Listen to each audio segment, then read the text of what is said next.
Hey everybody, welcome to Obscurities in Miniatures. It's that time once more for our weekly painting progress. And we're going to start things off this week with my brother's selections. Here we have two dwarves from Battle Valor Games. Now, Battle Valor usually specializes in 15mm stuff, but these are actually 25mm. They did a quick range via Kickstarter last year. I think it was last year. Maybe it was this year. I don't even know. Everything blurs together. But anyway, they did a range of kind of industrial, sci-fi, aliens, and dwarves. So I know my brother saw these guys with gas masks and the whole kit and caboodle, and instantly they were purchased. And I think he literally painted them like the same day they came in. I don't think he waited at all. In case you are curious how they stack up with some 15mm stuff, you wanted to use them as like Ogre or something at 15mm, I think that actually would be pretty kind of cool idea. I don't know if there were more that he got or if at least these are just the first ones.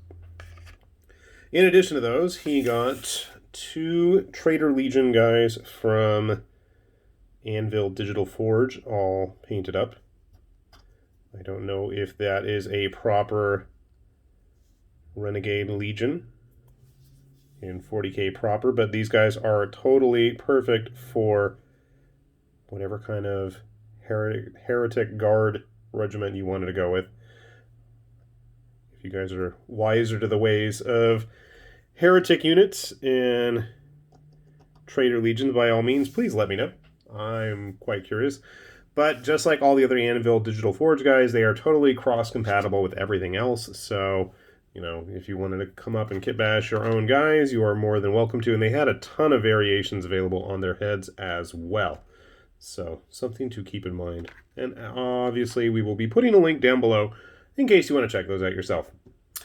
And let's see. Oh, funny enough, my dad decided he was going to get in on the action. He'd been talking about the Kingdom Death pinups for a while. So finally, he asked me, hey, if you got an extra one, why don't I try giving you a quick paint job. So he actually ended up painting the 54mm Oktoberfest Aya. So this is my dad's paint job. Had to get those rosy cheeks in there. He has a thing about painting cheeks on models. And I have a funny feeling, because he's asked me repeatedly, he's brought it up, the Halloween Satan with the penis pumpkin. I'm thinking I might have to pass it on to him and let him give it a shot. I've painted enough genitalia at this point to last me a lifetime for tabletop stuff, thanks to Mears and all of their giant monsters. So I am more than content to let him paint as many phalluses as he wishes. So yeah, we'll see how that goes. All right, what did I paint this week? Let's see here. Okay, a eclectic mix as always. So we started off with, what is this, Lotus Blade Song, which was from Relic Blade, and I went too wild, as always, on that Earthshade, Agrax Earthshade gloss, and things pooled up a bit more than I'd hoped. I might have to go back and touch up that ribbon there. I don't know why she has blue skin now. I don't think she's supposed to have blue skin, but mine does, so okay.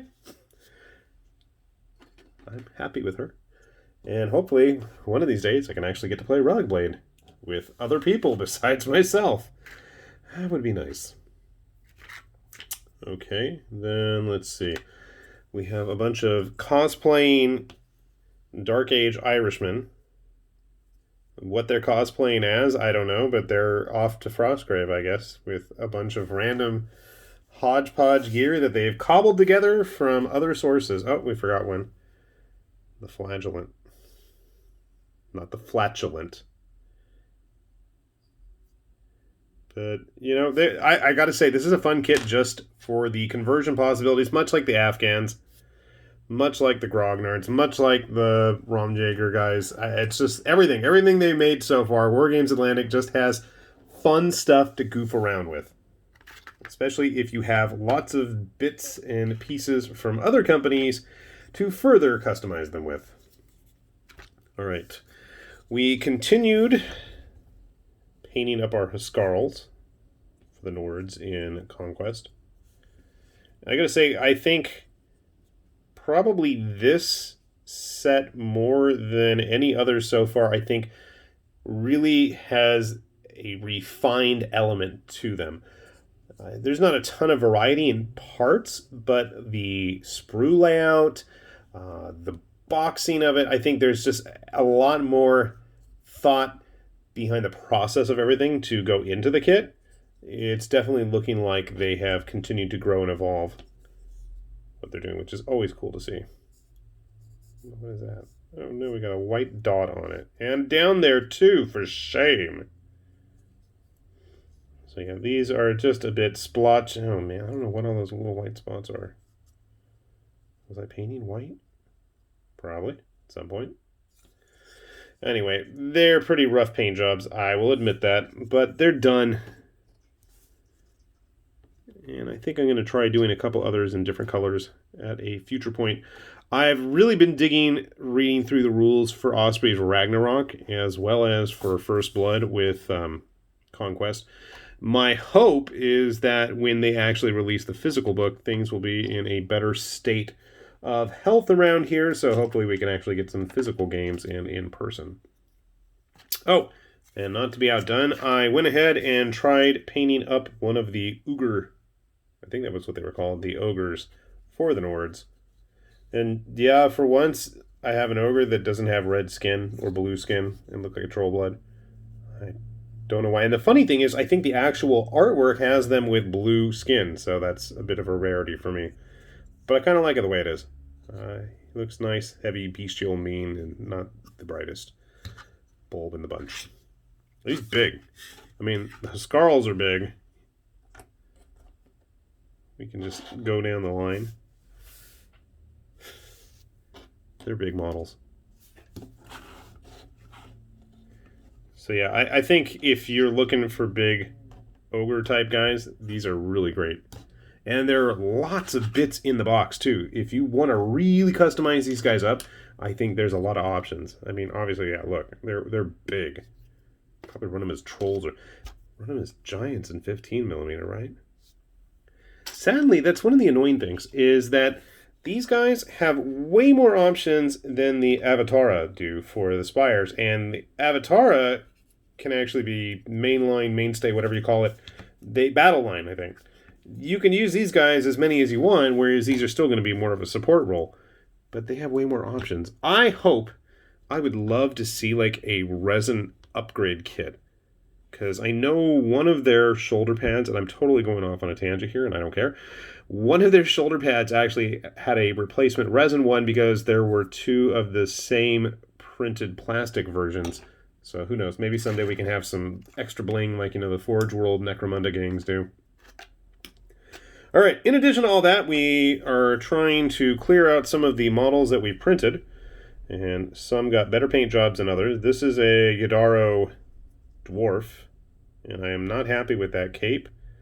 I did not do the greatest print job on him, nor did I do the best paint job, but I figured I'm just going to wrap it up, get it done, and we'll set him aside for possible future games, or we'll just donate him to a local group or something. Let's see. One of the newer Titan Forge Titans of Adventure. I'm going to be doing a video on these in the near future. I really dig these models. Every month, Titan Forge puts out 3 new, totally random, typical player races, classes, character professions for RPGs. I know I've shown off a couple in the past here. I put them away. I don't know why I'm searching around for them near me. But I dug this. I think it's a Dwarf Barbarian? Maybe a Halfling Barbarian? I don't know. But she looks cool. But yeah, I think the cool thing about this line is, they've got a lot of stuff that wouldn't necessarily, I think, be big sellers in terms of actually mass-produced models, but, you can get away with that if you've got a Patreon setup where you're just tossing models in anyways, and hey, why not, It's an extra freebie, and somebody out there might dig it like I did, so cool beans, right? And then I've been on a big kick for lion people lately. I don't know why. I want to say this guy came from Clay Cyanide. I could be wrong. I'll double check on that, but I'm pretty sure. I don't know where the hell all this white stuff came from. That bugs me. I gotta touch it all up again. Bleh. But he's in a cool pose. I kind of messed up his teeth. I kind of broke them. Whoops. Otherwise, he came out pretty decent. Another little white splotch. We gotta fix those. What's going on there? And I gotta clean up the skulls there. Maybe he was from Archvillain. I'm pretty sure Clay Cyanide. Anyway, we need more lion people, and I definitely know I have more lion people coming up in videos because I have some I'm painting right now. And actually, speaking of Yadaro, because I know I had a Yadaro figure in front of me somewhere. It's a dwarf. Where'd you go, dwarf? Is he hiding? I don't know where I put him. Ah, there he is. Duh. They have a new Kickstarter currently going, and since they closed down their Patreon, I'm going to put a link to their new Kickstarter where they have a really awesome looking Lion Man for their Zodiac characters, which absolutely we will see here in the future. And finally, just like I can't seem to go a week without doing a Kingdom Death figure, I don't get these done enough, but I got another Cobra mode model all finished up, another Hanzaki, which my poor kanji skills, because he is Otoko. These are such fun models. I really dig these. Again, I admit not the greatest paint job, but it's another one finished. Another one for the books.